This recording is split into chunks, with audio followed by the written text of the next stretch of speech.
Kala Presiden Joko Widodo menegaskan IKN bukanlah proyek dari Presiden. Saudara Presiden Joko Widodo atau Jokowi dengan tegas mengatakan bahwa keputusan memindahkan ibu kota bukanlah keputusan Presiden saja.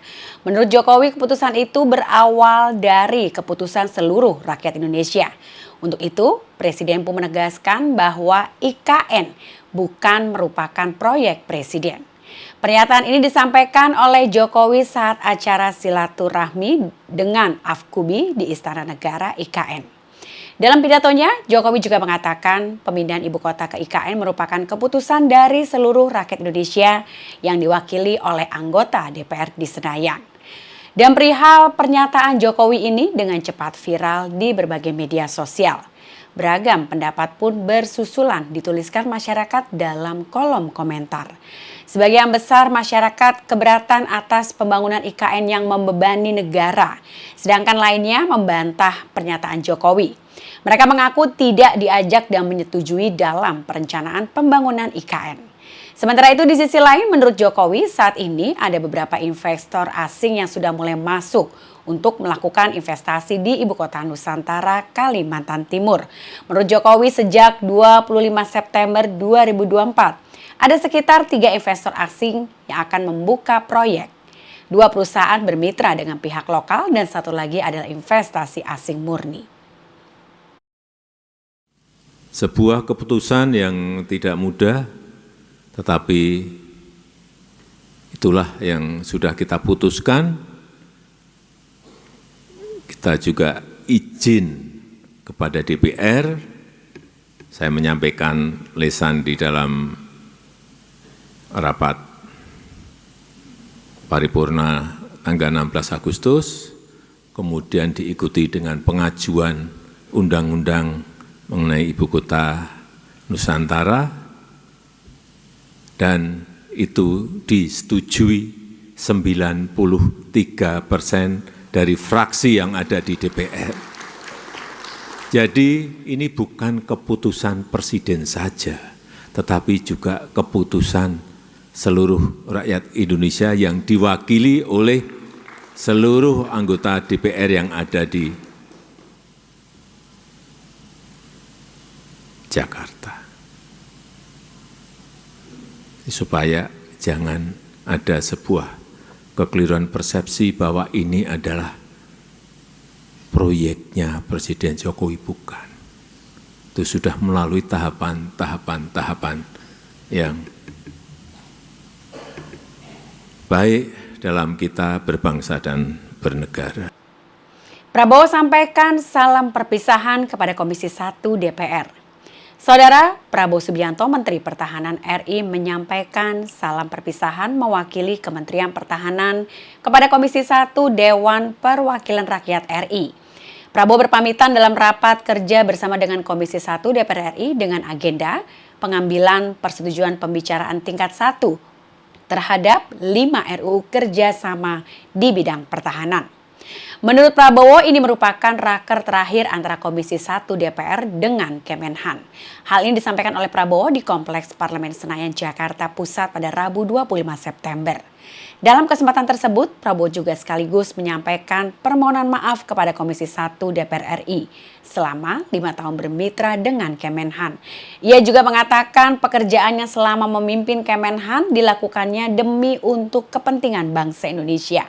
Selain itu, Prabowo yang juga menjadi presiden terpilih dalam pemilu 2024 itu pun menyampaikan salam perjumpaannya di masa yang akan datang dengan Komisi 1 DPR dalam kaitan bekerja sama untuk bersama-sama menjaga kedaulatan bangsa.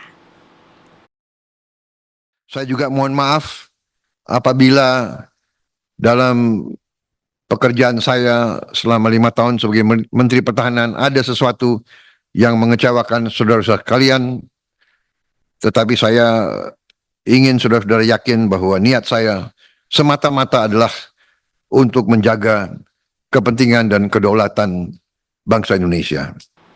PDIP pecat Tia Rahmania sebagai anggota DPR terpilih. Saudara Ketua DPP PDIP Puan Maharani berkomentar soal pemecatan dua kader PDIP, yakni Tia Rahmania dan Didi Haryadi yang berakhir gagal dilantik sebagai anggota DPR RI. Puan mengatakan bahwa itu merupakan hak dari Mahkamah Partai. Menurut Puan, kedua orang tersebut diberitakan tidak memenuhi syarat untuk menjadi anggota DPR. Namun, Puan dengan tegas membantah adanya ketersinggungan antara partai politik dengan lembaga negara seperti KPK. Hingga ia pun menilai bahwa itu semua adalah murni dari keputusan Mahkamah Partai.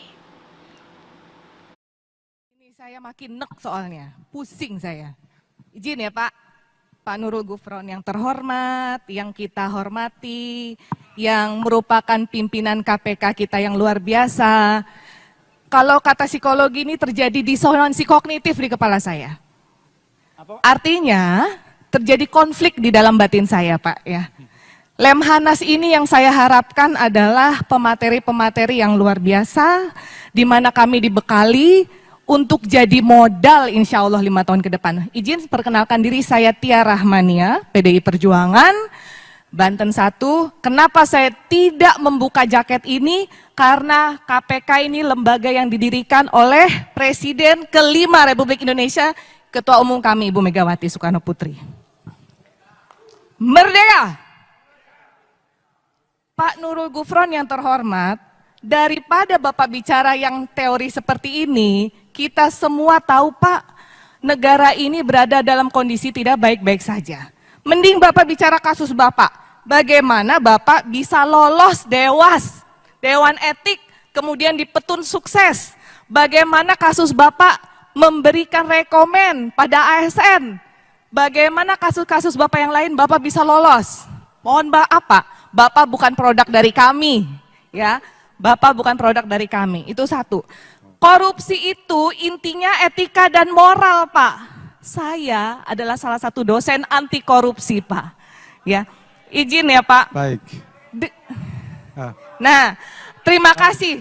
Baik, Karena demikian, terima kasih Pak. Karena Bapak sendiri, Pak Gufron sendiri yang membuka. Bapak tadi Jadi Pak, dengan demikian, halo, mohon ini masukan Bapak dan kepada Ibu. panitia Lemhanas, kalau bisa cari tolong dihargai materinya forum ini Bu. yang memberikan Tolong forum ini nilai-nilai dihargai baik. dulu Bapak. aja dulu, Bu. Terima kasih. Wassalamualaikum warahmatullahi. Sanksi berat untuk oknum guru pelaku video asusila dengan siswinya.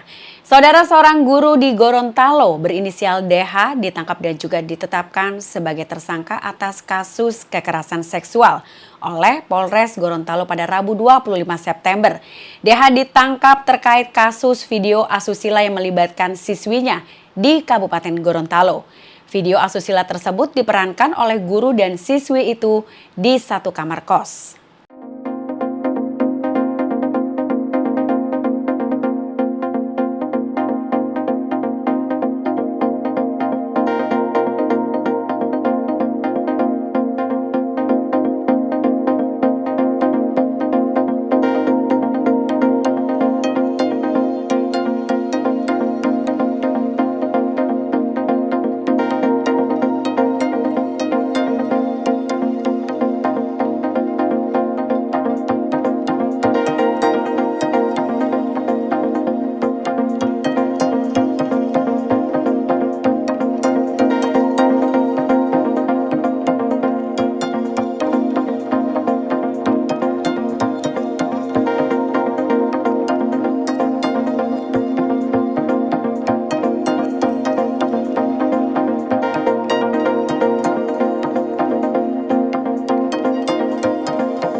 Ratusan pemukim Israel menggelar konser musik dan tari di dalam masjid. Beredar video sejumlah pemukim Israel menguasai Masjid Ibrahimi di pusat Hebron, tepi barat. Para pemukim warga Israel itu menggelar konser meriah dengan nyanyian dan juga tarian di dalam masjid hingga malam hari. Kemudian Kementerian Wakaf dan juga Urusan Agama Palestina menyatakan beratnya eskalasi pelanggaran yang telah dilakukan Israel. Hingga kementerian pun meminta agar ada tindakan internasional untuk mengakhiri pelanggaran terhadap tempat ibadah umat Islam tersebut.